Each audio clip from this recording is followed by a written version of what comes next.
인생의 4대 목적. 첫 번째, 시편 33편 1절에서 22절 말씀. 사람에게 기대지 말라. 왜 인간관계가 어려워지는가? 사람에게 너무 큰 기대를 하기 때문이다. 사람에게 너무 기대가 크면 속상함과 상처도 커진다. 가족과 친구에게 너무 큰 기대를 했다가 그 기대대로 안 되면 얼마나 속이 상하는가. 자기에 대한 기대도 너무 크면 안 된다. 진짜 기대고 의지해야 할 대상은 오직 하나님뿐이다. 한 부인에게 착한 남편이 있었지만 아내의 기대를 충족시키지는 못했다. 존경심이 들지 않으니까 남편을 습관적으로 비난할 때가 많았다. 그러다가 뒤늦게 교회를 다니고 말씀을 들으면서 남편에 대한 습관적인 비난을 멈췄다. 그리고 후회했다. 내가 하나님만 해줄 수 있는 일을 가지고 남편에게 너무 많은 것을 기대했구나. 어리석었던 지난 세월을 되돌릴 수 있다면 얼마나 좋을까. 기댈 분은 하나님밖에 없다. 가까운 사람이 실망시켜도 하나님께서 어떤 목적을 따라 그에게 그런 허물과 약점이 있게 하셨다고 여기라. 그런 이해심을 가지고 희망적인 기대는 하되 의존적인 기대는 하지 말라. 사람을 바라보면 인생의 목적을 잃고 방황하게 된다. 그때 공허함과 외로움도 찾아온다. 그러나 역설적으로 말하면 그때가 하나님께 더욱 기대고 하나님만 바라볼 기회다. 살다 보면 무엇인가를 잃을 때도 있다. 그때 너무 낙심하지 말라.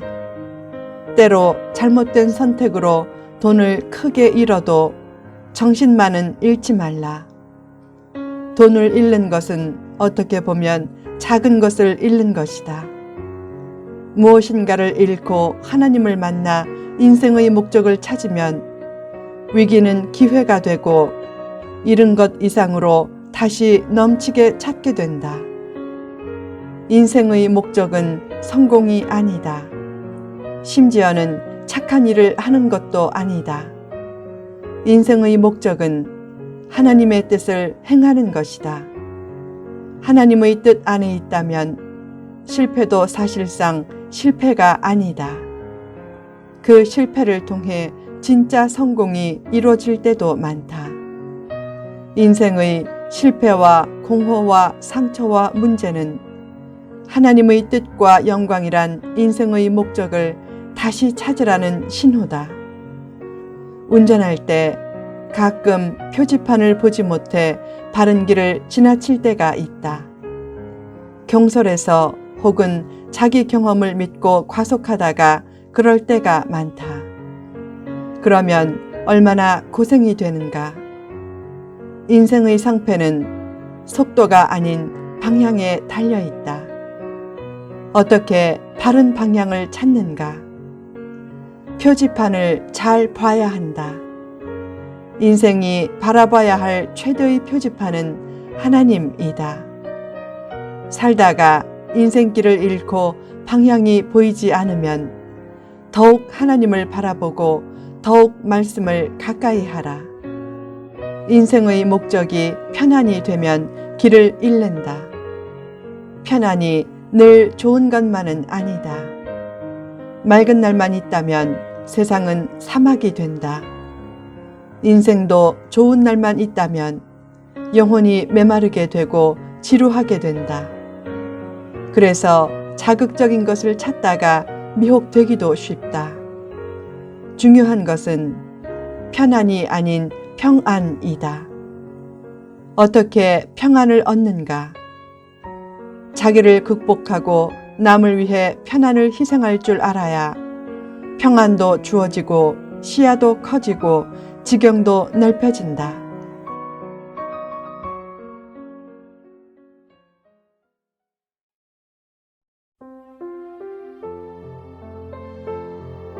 인생의 4대 목적.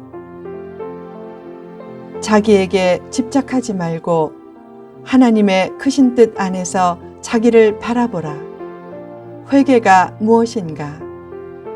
죄에서 돌아서는 것만이 회개가 아니다. 자기를 돌아보고 인생의 참된 목적을 깨닫고 하나님의 뜻을 따라 자신이 무엇을 추구하고 살아야 할지를 깨닫는 것도 회개다.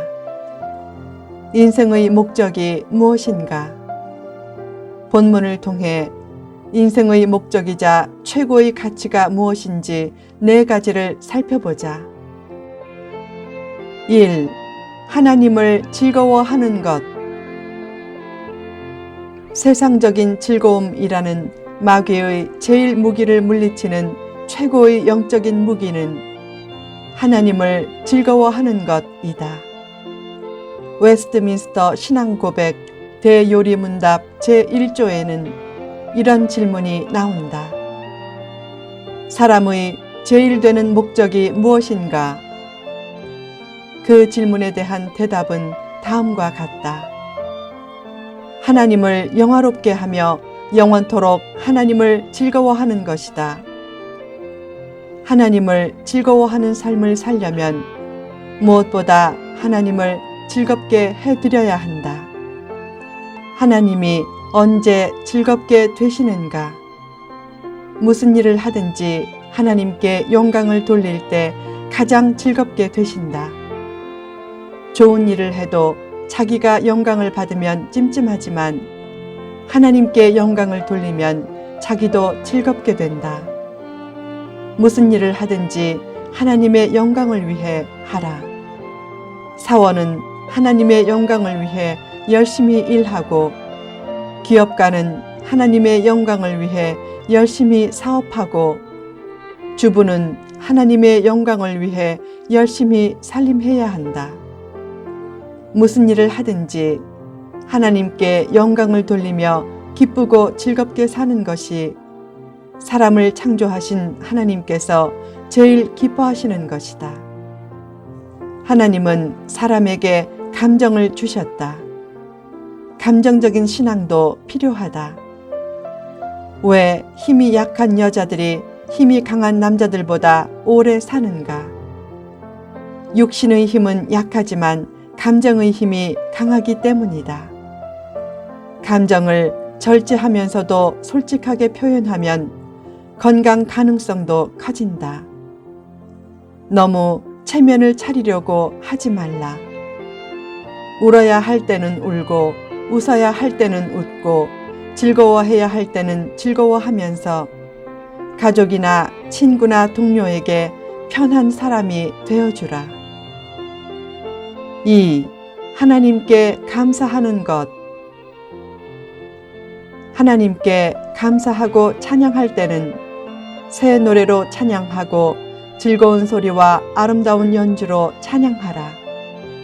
어떤 공동체는 새 노래를 문자 그대로 새로 만든 노래로 해석해서 새로운 복음성가를 열심히 만들고 그 복음성가만 부른다. 그러나 새 노래란 새로 만든 노래를 뜻하는 것이 아니다. 새로 만든 복음성가도 좋은 것이 많지만 오랫동안 사람들의 심금을 울리면서 전해져 내려온 옛 찬송가 중에도 좋은 것이 많다. 결국 새 노래란 새롭게 부르는 노래를 뜻한다. 찬송도 너무 익숙해지면 처음 부를 때의 감격을 잃고 습관적으로 부를 수 있다. 그렇게 습관적으로 부르지 말고 늘 감격하며 부르라는 것이 새 노래로 부르라는 말씀의 의미다.